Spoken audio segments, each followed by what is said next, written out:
Pennsylvania.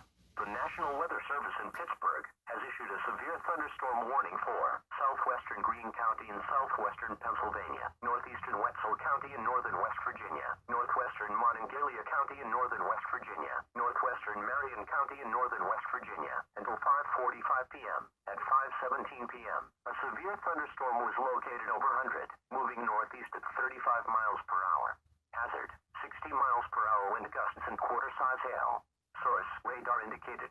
Impact, hail damage to vehicles is expected. Expect wind damage to roofs, siding and trees.